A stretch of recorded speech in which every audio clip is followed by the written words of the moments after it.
I looked up and I was like, oh, snap. You just left us hanging there.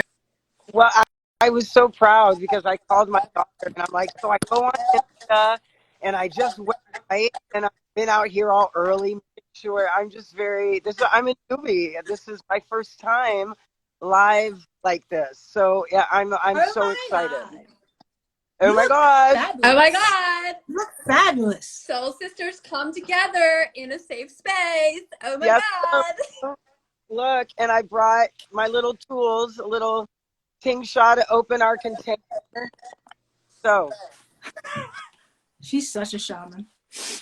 I know, and you got the beautiful background in back of you. It's gorgeous.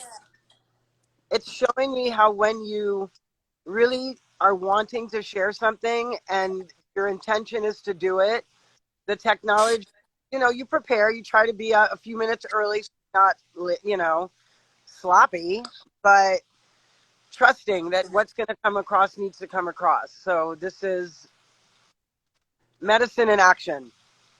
Medicine in action. I love it. I love it. So Lily, am I doing the introduction this time? Yes, you are. You're always doing the introduction. Oh, I'll just hang back.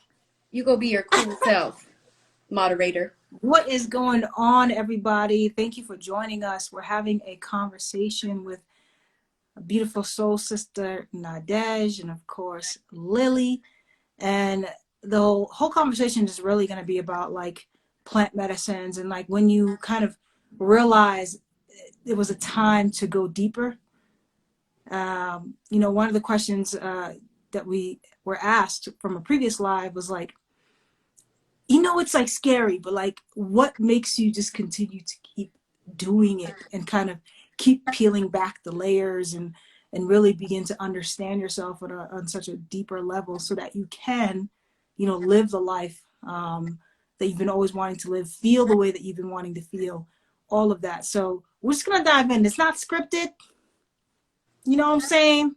I don't know what's going to pop up here in this noggin of mine, so we're just going to roll with it. And Nadege, would you love to introduce yourself? And then Lily, go ahead and just this quick snippet, who you are, what you're doing, where you at. So I'm going to begin by thanking you, everyone who's joined this space. My name is Nadege. I am working through definitions and how I express who I am, and I'm leaning on the side of minimalism, because the more I unfold, the less I am attached to anything other than what would have someone understand the energetic footprint I am walking in. And so the best way would be to say I use sound and alchemy to create conversations. One of those is through therapies. So I work with sound and somatics, helping people move through a healing process. But it's also about all the conversations, whether it's around plant medicine or healing or trauma. I like to use sound as a container for exchange and cross. That may be a little circuitous as a way to introduce myself, but I think it's the most honest way. Divine being having a human experience and finding a way to share that with others. I'm based out of IT. That's super important because where I stand, I move from a place of a country which has many complications, but to me is the epitome of a process of growing. So it's from there that my medicine is emerging to the rest of the world. And so IT is very important. Quisqueya, that island, is very important to how I show up. That's beautiful. Nadege, I would also add to that is that you have a mastery with words. There's like the gospel of Nadege, right? If you ever get blessed, if you know Nadege is showing up to a meeting, get your notebook out Okay? Be ready with some awesome quotes that are going to be sitting with you all week and some stories to go along with that. So I would also say storyteller. And I guess I also have a hard time with like labels, but one kind of label, so to speak, that Francis and Samaya have recently gifted me with was this vibrant visionary, right? Ooh. I definitely feel that fits me a lot because whether I carry out a vision through storytelling and through filmmaking is one thing, but also I also help other people carry out their visions in transformation, right? Including my own, because I'm on that path with people. So it's just being able to envision something greater than myself and being able to carry that out. And that's something too that I love talking with you about, Nadege, because all of us have a different definition of transformation, right? And all of us go through transformations in different ways. And that's what we want to hear from you a lot about, especially current transformations and then also past transformations and how you kind of move through some of those fears with it. You know, because let's be real, this work ain't for this work Lord, is just keep going hilarious. back, Lord. You just keep Is going back. hilarious. It's the only way I could put it, hilarious, because you gotta laugh at some of this stuff that we go through. So yeah, so that's what I would say.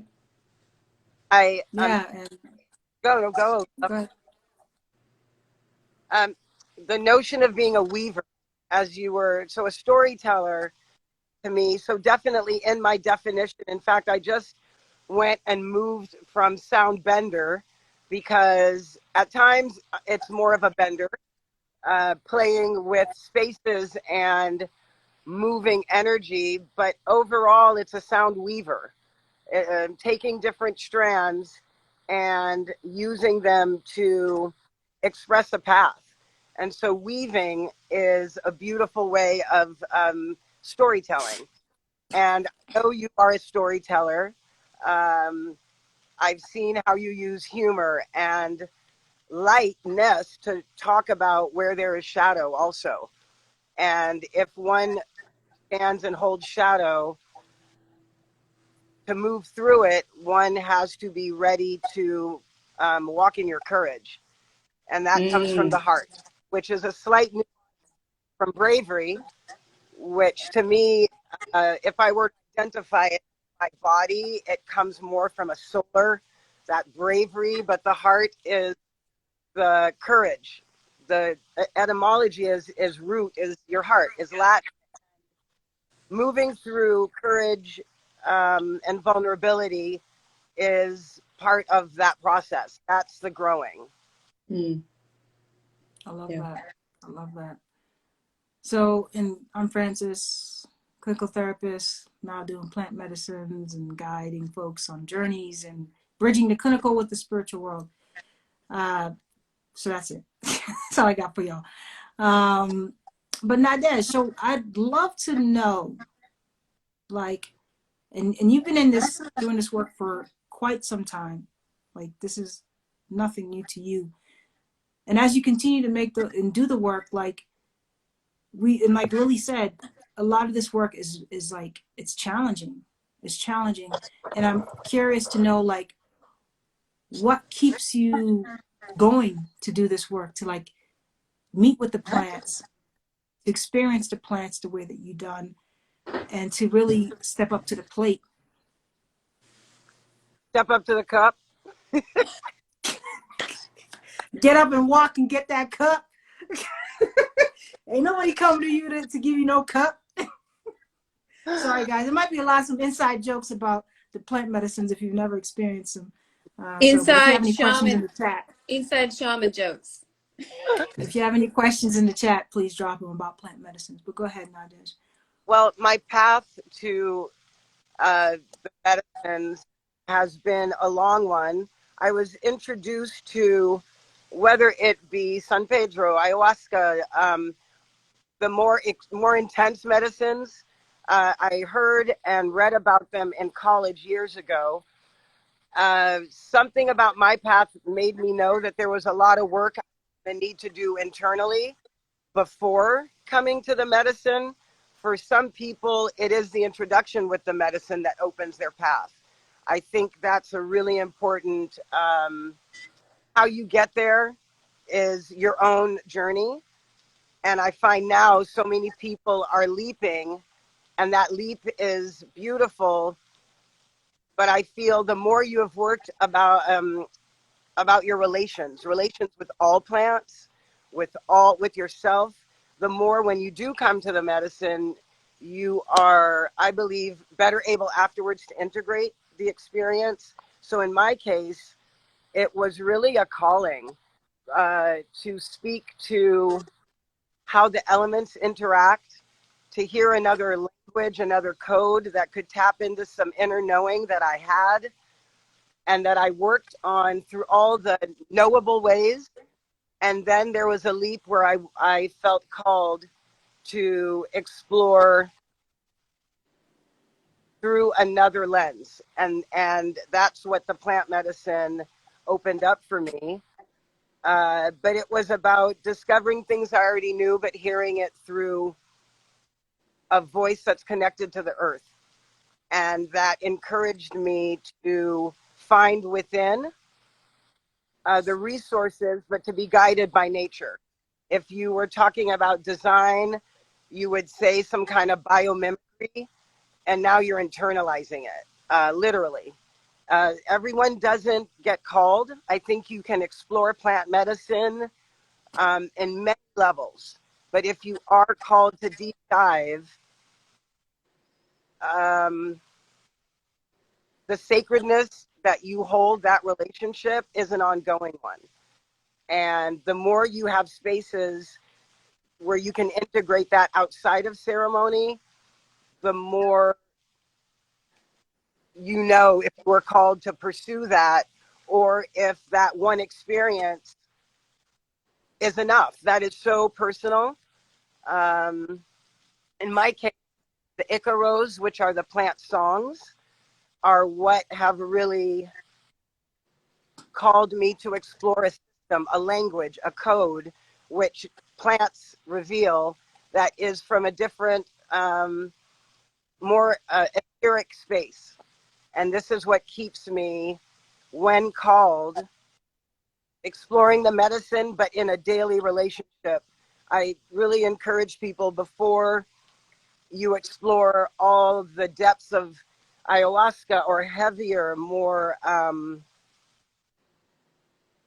really deep work, be in relationship with oregano and with aloe vera and with the plants that are nourishing you. That relationship will also inform how you show up to deeper medicines. Wow.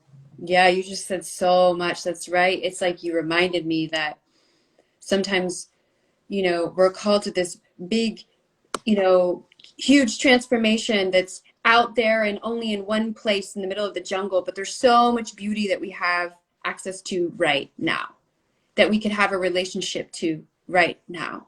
And you brought up something early on what you were talking about was it just brings you to the relationship with yourself, right? And so really continuing that relationship with the plants is also being accountable to continue that relationship with yourself. And how you come into that will reveal to you what that relationship with self is. So that's some powerful stuff. Yeah, if you're called to the wanderous adventure said, if you're called to the experience, it can feel more sacred. And that's the goal. When I first had my ayahuasca ceremony, it wasn't sacred. Like, I knew I needed something to I wasn't feeling better, even though I had all this knowledge, even as a therapist. Like, I just wasn't feeling better on a cellular level. And my first experience was not as sacred. Not that the shaman didn't do a good job. He did a great job, but I just wasn't sure what I was kind of getting into. And that's why when he said, like, outside of the ceremonies, like the integration, because I didn't have anybody to help me integrate or anyone else to really have those kinds of conversations with. Shaman didn't speak much English, that sort of thing. So it's like, okay, I'll see you later, guy. Thanks so much. I just opened myself up to some stuff. um, but you know, when you're intentional, when you really want true, long-lasting change, and you're super intentional about it, the experience is even more powerful. You know, and when you're when you know like what it is and how you want to come on the other side. Now the in between part we don't know, right? Because the plants will do what they would want to do. We don't know the in between parts. But when you're like committed, there's a commitment, and to hear I use the word devotion. Like you have to be devoted to that process. You have to be devoted to your healing, and I think that's the biggest difference of actually getting that long lasting change at the end of it all, like really feeling different, like for real, Mm. you know? Well, and one can get, for lack of a better word, you can get addicted to the need, the feeling of seeking, as opposed to sitting with what you gain and really allowing it to the embodiment. And I mean, let's be honest, most of us are not, and I use the word privileged, to grow up in an environment where we are in relationship with all nature, and where we're brought up because of our environment to hold all relations as sacred. And that is a very different way to come to the medicine. So how we integrate, when you have to go back to whatever reality you are in, the beauty of that can be can be honored when we have a community. And that can be created online. It can be created in person, but the maintenance of that is that's the process. And even the word healing, sometimes you're like, has that turned into an industry as well? Like healing, healing, healing. And at what point do we feel in the moment whole, healed, of whatever that moment asked us to look at, and ready to walk in that wellness, as opposed to always putting that wellness outside, really sitting with being well. Like when in the Bible at one point there's a script, it is well with my soul. That does not mean everything is going honky-dory. It means in the midst of all, inside you hold on to that knowing. And I've found that my experiences with different plants has reinforced that. Hmm. Yeah, one of my favorite quotes that, Tahira always says is all is self, right? And so sometimes we can have a habit of when we are seeking, making other things outside of us our gurus, whether it's making the plants the gurus or whether it's making facilitators the gurus, and forgetting that we actually always have all the answers, right? And I love that you mentioned that thing about community, because there is nothing like that feeling of being in like-minded community where people are like, I got you. But then you also are like, turn that mirror on yourself and you tell yourself, I got you, you know? And then it becomes this beautiful circle of true healing, right? Of true healing. So that's my experience. Yeah. Well, and the world is in such a tenuous and for some confusing, others it's just a manifestation of moving through, and all these vibrations are being awakened for us to decide where we move, where we stand, and a daily process. And the more confusion that's inside, the more of an opportunity to walk in your own integrity. And it doesn't mean we're not affected by these things, but I found the earthing, the natural, the grounding that happens when you've looked at the facets of your ego, because we need our ego. We are still in this dimension. It's an ego that is in an unhealthy relationship with the rest of your knowing that becomes problematic. And there is nothing more humbling than recognizing your own power and how it can also trick you if you don't stay in a grounded, aligned place and make sure it's coming from the heart. And in my experience, medicine, the medicine is within you, and it is stronger than the person who is serving you, and yet that energy is interwoven. So how you sit with the medicine is really important. But like you said, Francis, your first ceremony perhaps wasn't what some people would put as the ideal experience, but it was enough for you to enter into relationship and to pursue that at your own pace. And I think that's the power of the medicine. It is definitely stronger, but it is a sacred space. And so how we sit and with whom we sit, it does affect how we're going to express that to other people. And that's where discernment and listening to your own process, and then having a mirror to express that with, without judgment, without shame, that's what we've created. That's why we're together. It's because we've tapped into those types of communities, and you just want to be honest about the process, because a lot of people, it's not running through the field picking mushrooms and only butterflies and fairy tales.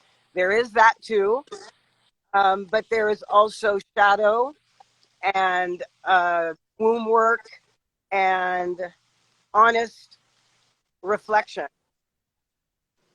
And Yeah. to do that with sisters or brothers or people who define themselves anyway, that's what the plant brings you every day. You don't have to sit every day with anyone but yourself. Yeah, I love that distinction. And with plant medicines, the word pace, you say you have to pace yourself. And I love hearing that, because when we're often in like desperate space to heal something, and we'll do it almost by any means necessary, we can really get caught up in the chase and the hurriedness of that process, right? Because we just want that transformation so bad. We just want to be on the other side. But the pace, if you've ever, and I've never sat with Vipassana or anything, but you can't rush any of this process. You really have to pace yourself. And that's very hard for us to do, especially in the society that we live in with, the immediate gratification and like, here's your 10-step checklist to like being a better you, that sort of thing. And it's like, there's like this, that just none of that like that. When you sit with the plants, you sit and you feel and you see, and then you take space, right? You take space to kind of make sense of it all. And if you're chasing some of that, you don't leave the room for the changes to take place. So what happens is like people will like, they're like, oh, I feel better, I'm on the plants. And then I don't feel so good. I'm back on the plants. And then I'm back on the plants. And then now you're like, what's up? What's going on? So now you got to look at what is that intention behind that? You know what I mean? So I'm curious to find out, like, what is your integration process like? Because, that's why we created a retreat. The missing piece was integration. And so I'm curious to hear, like, how do you integrate in between all these plants? That's a question. The first word that comes to me, and because it's been a process, it's how I'm answering that question now. I would have answered that differently probably 6 years ago when I was first sitting. Right now, my sense of embodiment is at a point where the integration is happening. I have to and I'm so thrilled to say this because I'm sitting with, is this impeccable? Is it impeccable for me to say this? But I've experienced that the integration is happening immediately. In that the embodiment, my real life, is of such that to step back in, it's not missing a beat, because I've worked to make my real life a ceremony. And so the integration, whether it's getting back on the plane and flying home or taking a bus to take my time because I want to sit with a scenic route, to sit with my process. The integration is not feeling jarring.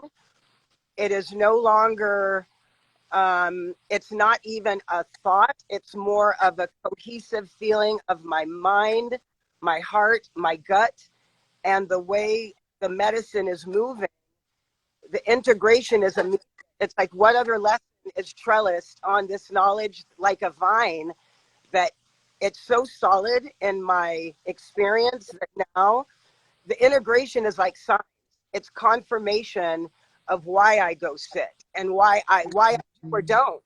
Why sometimes it's like, okay, yes, this looks like an opportunity, and then something will happen, and your instinct is discerning enough to know it's in you. The embodiment is really pretty immediate now. I'm jumping from one space and then the language comes to me in another space, but those spaces are intentional and chosen at all times. So the embodiment is immediate. This was not the case years ago. It took a little more time, but walking in my own skin means that the vibration is, it exudes. And that's where I'm at right now. Yeah, you know what I hear, Nadege, when I hear you talk like that? I'm like, that's the goddess in you. That's the goddess, right? Because we were just talking about earlier, you know, there's that very masculine kind of overly overdrive that we can get into in this world. Like, I want to hit, I want it now, I want this to work for me. Blah, blah, blah. Yeah, go, go, go. Exactly. But when you like embody that, it sounds so cheesy. Embody the goddess, okay? But just go with me on this, you know? It's like that's what the plants are teaching you. That's what the integration process is. The goddess takes as much time as she needs to, right? And sometimes in that integration, you need time, you need space, you need reflection, you need the slowness to come back.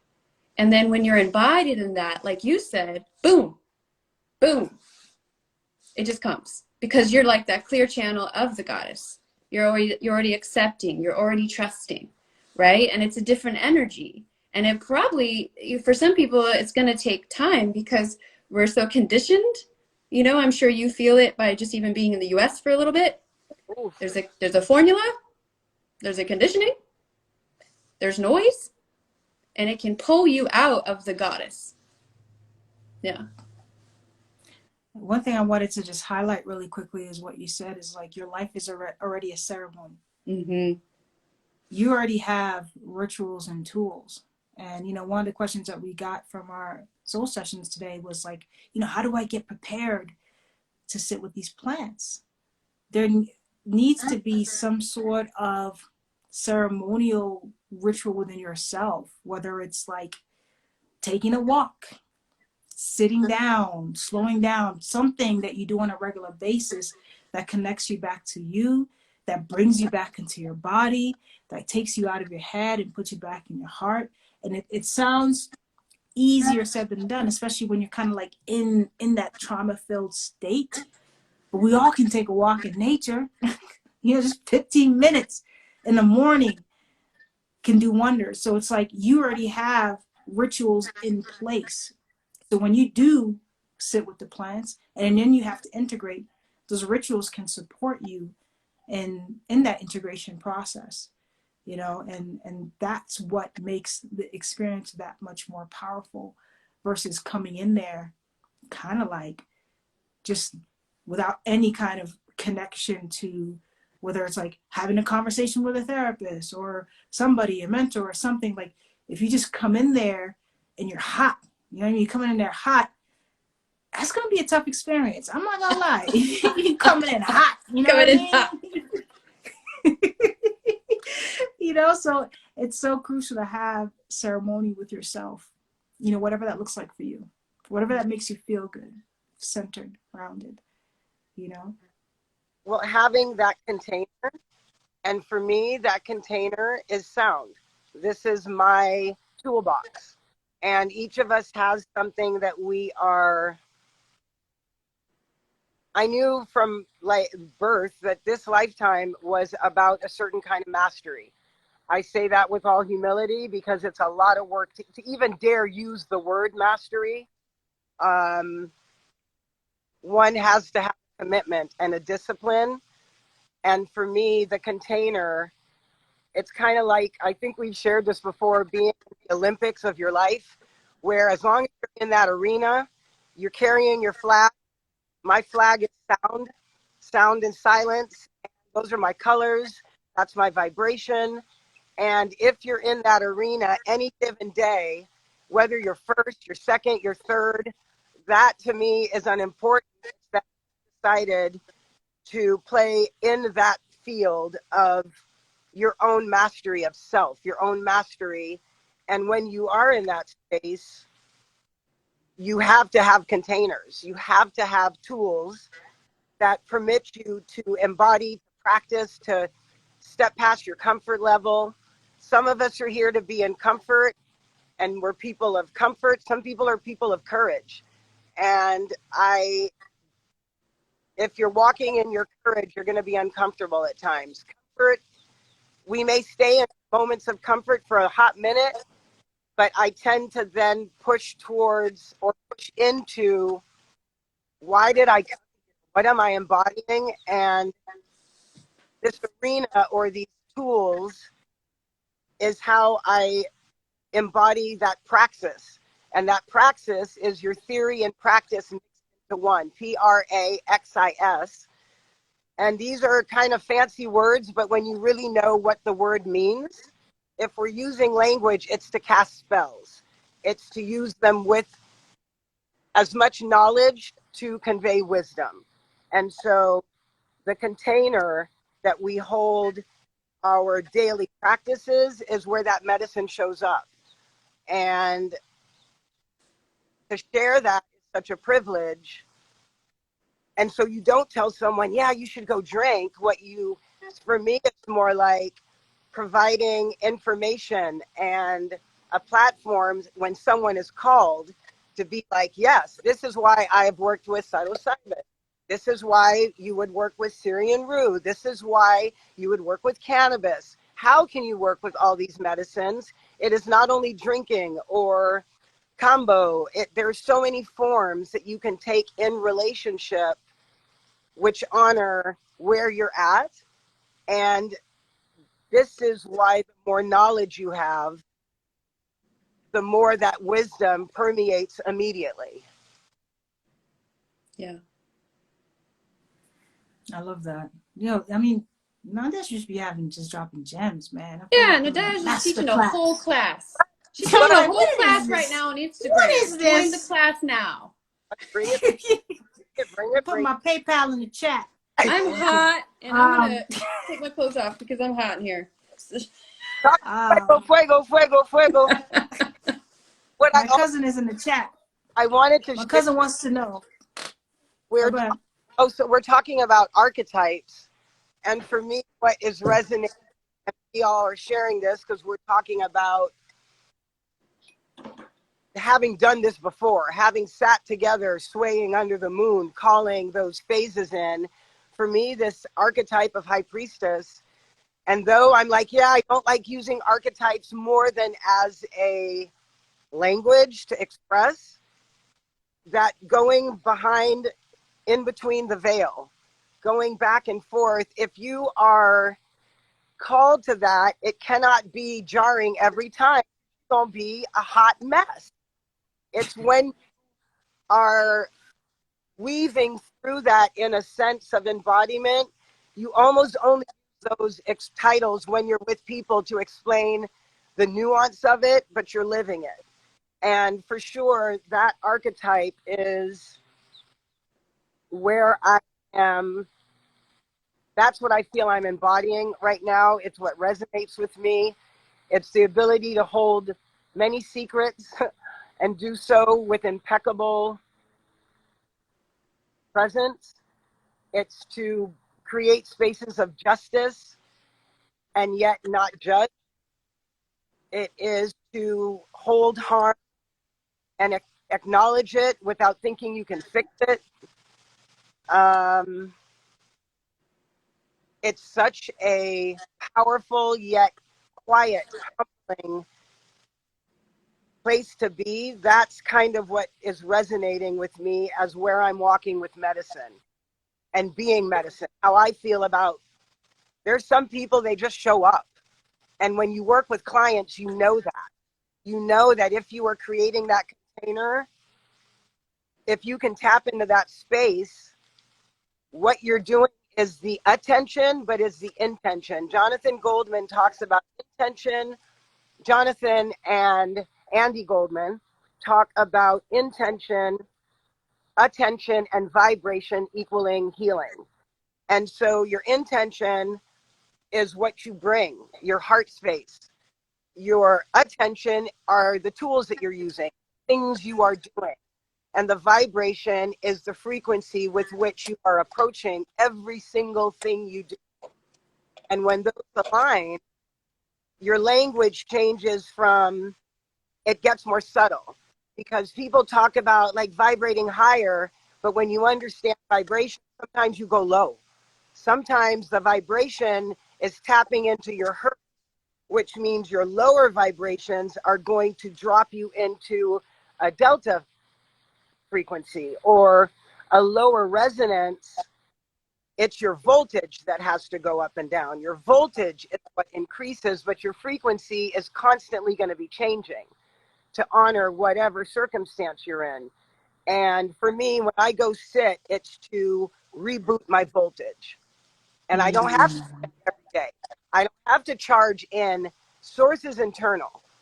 But there have been times when, because of this high priestess and wanting to be behind the veil and then bring that knowledge back, yes, my calling is going to be different than someone who needs to sit and integrate and maybe not sit again. That is a real personal experience. And I think this commercialization and the industrialization of even the medicine, the plant ain't having that. The plant will protect itself. It's not supposed to be on a freeway where it's like ayahuasca here, and then the next sign says, well, it's too easy. It's supposed to be a quest. It is a quest. And if it's too easy, we don't do the work. I'm not saying it has to be painful, but it does need to be a quest. At least for me. Wow. Yeah. Dang. Woo! Woo! I need a pause for that. Me You know, too. what I love that you talked about earlier, something that hit me was sometimes we try so hard to describe these experiences, right? And the English language, it doesn't have the words, right? And we can use all these buzzwords, transformative, awesome, amazing, exciting. But like you said, when you're living it, when you're in your vibration, people are just called to it, right? Through a different frequency that we may not be able to see on a billboard, that we may not be able to see on a Facebook ad, right? When you're living it, sometimes, like you said, there's less words, but you're just living it, and then you draw on those same energies. And I love that you use reboot? What did you say? Reboost? Charging center, like a charging Yes. voltage. So Nadege, you're a Tesla. That's what you are. You're a Tesla. I love Tesla it. of the shamans. It's such a past. There would have been a time before when I heard the word shamanistic, I would have wanted to emulate that. It was something I hold in such esteem, and to know that that's a path. That is not Insta, I wake up, I'm a shaman. That, to even use those words, it's like, ooh, cuidado. Like that is, what are you calling? What are you bringing into your auric sphere? How are you going to hold that with integrity? It is, I think part of you were saying how language can be both expansive, but it can be so limiting. And I think that's why the Icaros, the plant songs, are, if in ceremony I'm attracted to one facet, I really never see myself actually handing someone a cup.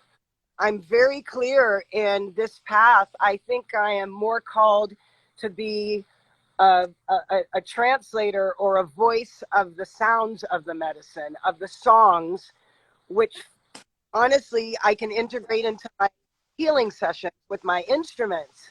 It's why I walk around with a tisha. It's like this is my both my weapon and it's my sword, but it's also my healing tool, because don't sleep. Sometimes you have to use your tool as a weapon. Sometimes you are protecting and you are cutting away what no longer serves. So it's a knife. And other times it's to, that same knife is used to push away or to hone as opposed to do surgery. But it's the same tool. And that's where mastery, again, going back to that notion, know your tools, know them so that they're more than just rituals, they are embodiments. I used to be like, if I didn't have my altar, my this, my that, it's got to be mobile. That shit's got to move. So you're walking with it, you're sitting with it, you are breathing, and all of a sudden, there is a joy that despite the chaos of the world, I mean, I'm living in IET, that is ground zero. Anyone who's there out of choice is our resistance.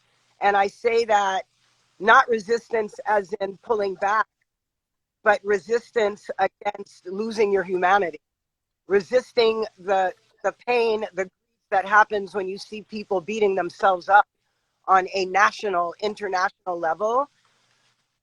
To tap into joy because you're playing a very long game.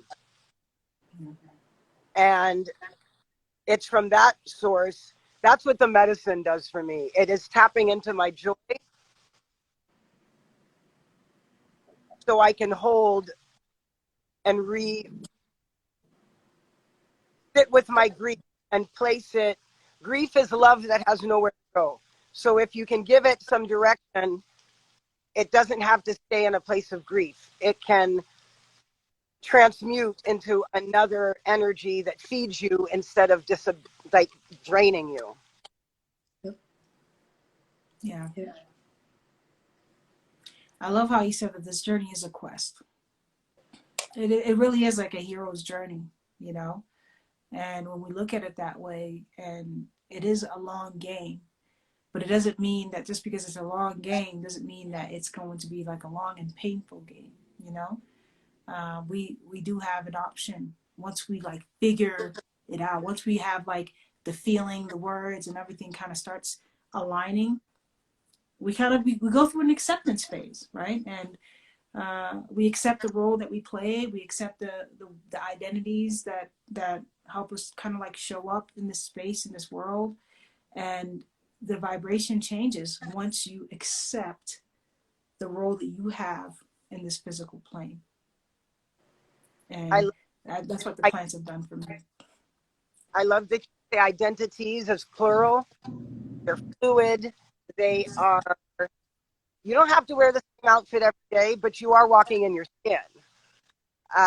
Even your skin is. The other day, my Taita, and for those to learn a little language, your Taita is the person you are working with. It is the person who serves the medicine, your shaman, your teacher, your literal person.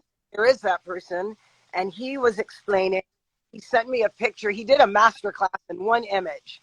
It was a gecko, a lizard, eating its own, and he caught the image of the lizard as it shed and was eating its skin. And I realized that and that's other medicine, animals, flora and fauna. This is the medicine. And looking at this lizard eating its own skin, how do we embody, eat the lessons, shed the skin, but we don't leave that skin trailing around. we pick it up and we embody, we metabolize the lessons of our own walk, and then we keep going. And that notion of shedding skin, renewing yourself, but holding on to the lessons, eating that up, feeding yourself, and then continuing on, it was such a powerful reminder of embodiment and identities that can shift, and shape shifting, and what you see in ceremony. The first time you see somebody turn into a bird, you're like, oh, I've been waiting for this since childhood, because I knew that as a child. You know it. You know we can fly. You know that. And then people are talking about, what freeway exit are you get? Freeway? I'm trying to fly. And so when you see that, you're like, oh my God, this is true. How do I hold this? How do I embody that and still stay grounded? Yeah. But once you see it, you can't go back. Yeah. You cannot go back. Yeah. We were just talking about that too. It's like there's a portal that is opened to these different dimensions. Again, this is where words don't do it justice, because until you feel that on a cellular level, what I am saying was coming out of my mouth sounds crazy. But once you experience that, you're like, all this shit is available to me at any given moment. And then the trick is not to, you end up going, I'm going to the moon. And then you might stay a little too long in outer space, right? Shit. Okay, outer space is cool. However, there is still Mother Earth, and there's the ground, and like the blending of the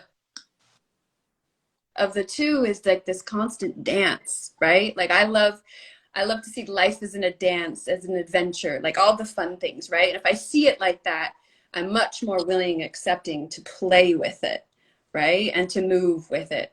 So yeah, you remind me, you're like, I'm a bird, I can fly. And so many other things too.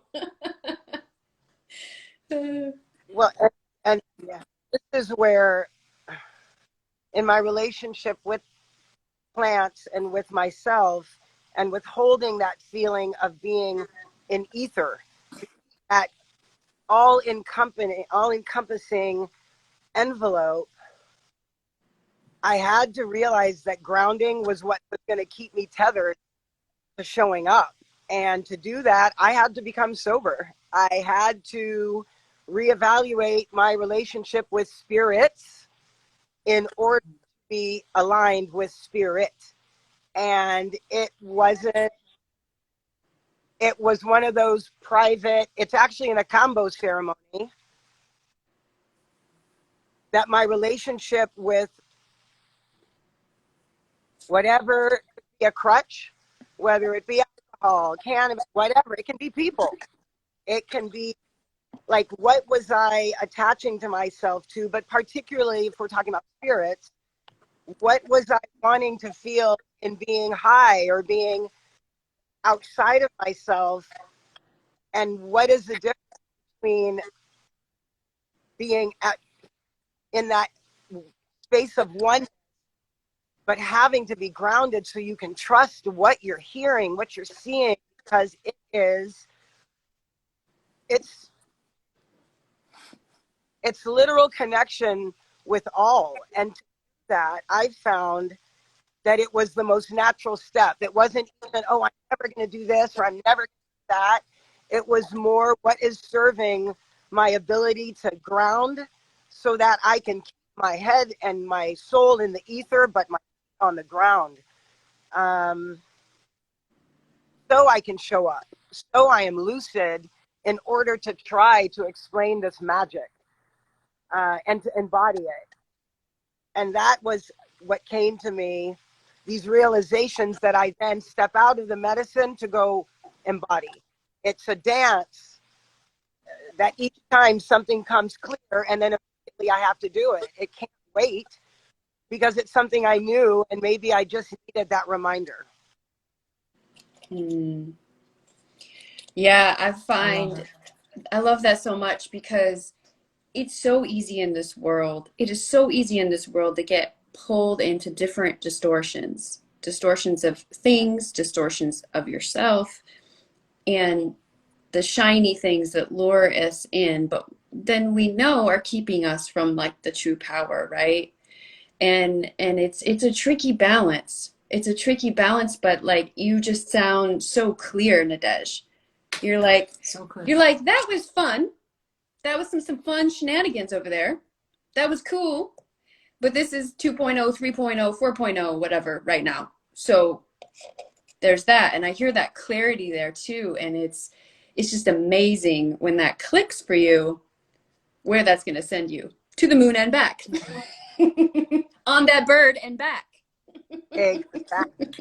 And you sound so grounded. You do. I I think just, that's a, girl, 2 weeks. huh?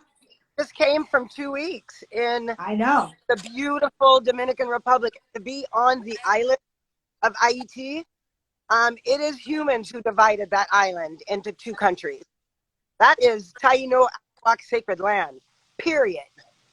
And to sit in one's medicine, one of the people, I think I just saw that Autumn joined, and I am in deep reverence to one of my, now that she is a walking fairy, an Alaskan fairy who is blooming in the tropics. And she shared a master class on relationships with plants and how you discover the plant and how you first say hello to a flower. You don't just grab and pick a flower. You first make sure that there are at least 3 others so that when you take, there is more abundance there. Check the under growth to make sure that the roots, her explaining of how we sit in relationship, it's out of respect. It's out of patience. And when we do that, the clarity becomes so obvious that you don't have to regret anything. I'm really happy I spent many years out till 4 a.m. I was coming home at 4 a.m. because I was 100% there. Whatever I was doing it with all my might. And now I'm doing this with all my might. And I'd rather be up at 4:30 getting ready to have a conversation with spirit to know what I will be doing today than coming home from a party. But I was still needing something was pushing me, and I have no regrets about what brought me here.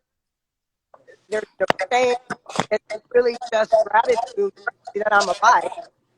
That in a moment of reckless, I my life, because that's precious, precious container to show up. And I just want to not, having that lucidity is grounding. And it also keeps you high as a kite. I love that. And as we get towards the end, one thing that I would love to, and Lily can, whatever comes up for you.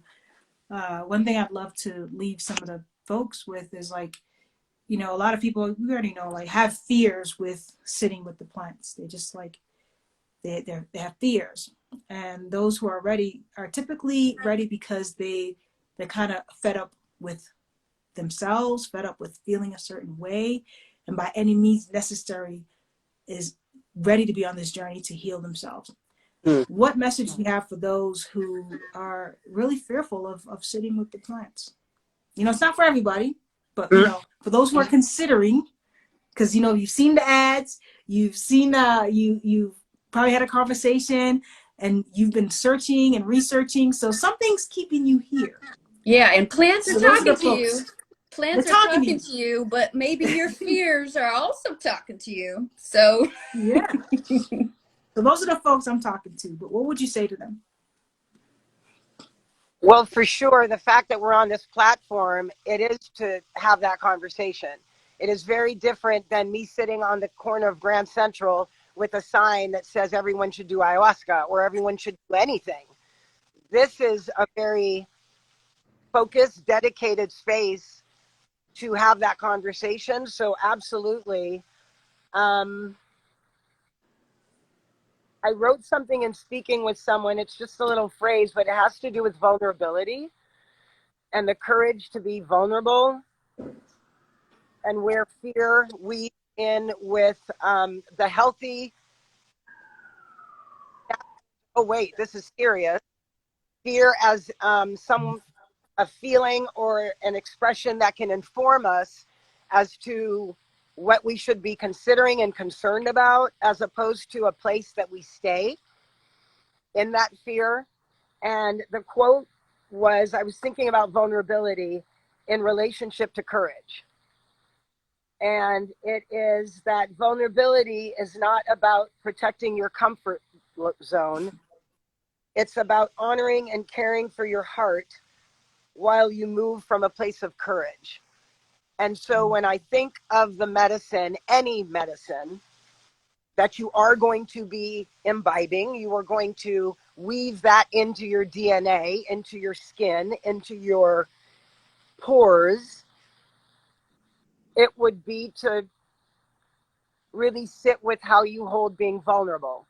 And are you trying to embody the courage to answer a call? And the minute you start, the relationship starts before you sit, before you drink, on your way to ceremony. For many, it includes being a sort of dieta before, choosing what you're going to eat before, choosing what you are going to integrate into you before you go sit with the medicine. This is how I think you can start listening to if you are panicking or kind of a 911 reaction to an emergency, or is your soul giving you an opportunity to dance with your vulnerability? And if that is coming from a place of moving past comfort, but not causing pain, we're not trying to cause harm to ourselves or anyone else. It's about that dance between courage, vulnerability, and why you're called to the plants. And that's an ongoing conversation. But if you're called, just really sitting with the fact that that integration may take you to places that are sometimes jarring and sometimes make you look at your own mirror, your own self and what's around you, and to breathe through it, to remember your breath is the primary tool to get back to that heart space, to why you're sitting, why you're called, and what can you do before you actually sit? What are you standing in your power so that when you sit, you're coming with humility, but you're already activated. The minute you start thinking about that plant, the plant starts working. Yup. Yeah, right? I So love your buckle up. Put on Let's go. buckle up, bring it buttercup. down. Yeah, I Let's love it go. because what you're talking about when you were talking the whole time, I was like, that's the way to rechannel the fears into being proactive versus reactive. So Yeah. you're just channeling it back. What do I need to feel safe? Okay. What else do I need to feel grounded? All right, we got this. Who else can I reach out to? How can I prepare myself? Like you said, that is going into the proactive. And again, I feel like this world teaches us reactive, right? Constantly reacting to somebody else's email, reacting to a text. But how can I come from proaction, right? And like you said, it already starts speaking to us, which is why sometimes before we've done the thing, we keep talking about the thing over and over and over again. It's like, no, you've got to do the thing. So yeah. I mean, I love how you say it's an ongoing conversation, and that's exactly what it is. You know, we say do what's best for you, and be mindful of what your fears are telling you. Okay, and just have a conversation. That's it. That's where it starts. Well, it's the fool. It's the fool beginning that magical journey. Whether when using, for me, the Tao is language. I'm not using Tao to be like, oh, what's going to happen tomorrow? It's what are the conversations that can inform how I'm showing up. And the fool is zero. The fool is not number. The Fool is that zero space of wholeness that's neither positive or negative. It is centered and it leaps with courage and with tools, which is then the magician. You've got all the tools. And when you embody that, that leap then becomes a surrender that is more like a free falling, as opposed to run. You know, some people run and jump. I've seen people run and jump stuff. I'm like, why are you running?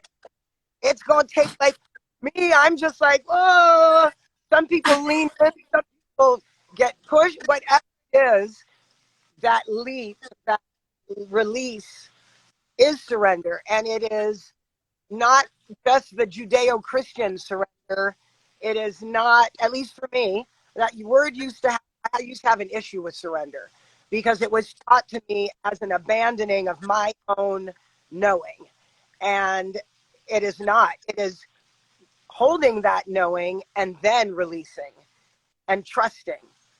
And so it's with that that I hold any experience, but particularly if one's going to sit with any person. Yeah. Beautiful. Thank you, Nadege. That was beautiful. Life is one big trust fall. Ah, And It really is. life is one big trust fall, and Nadege, I learned, is a Tesla. That's what I learned from today's conversation. Oh, my beautiful. And I'm such joy just to be with both of you and all of those who joined us this evening. yeah, thank you for watching. And if you want, I've had a sound session with Nadege, and it's powerful.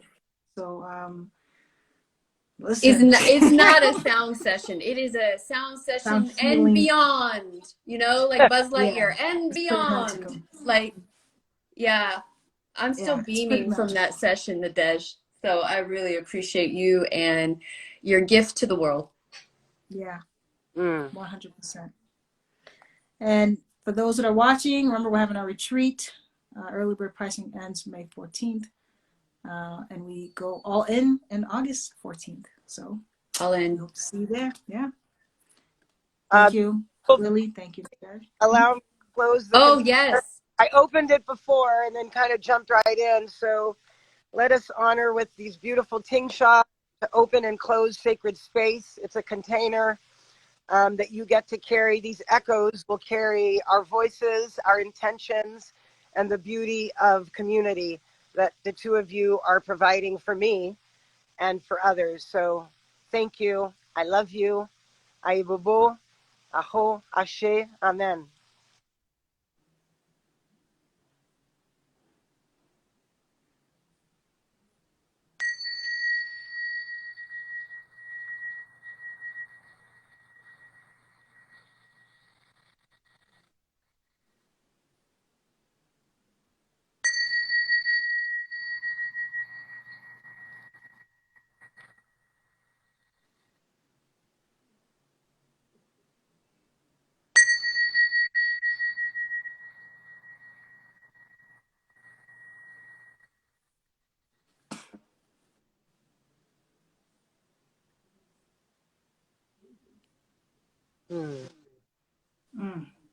So delicious.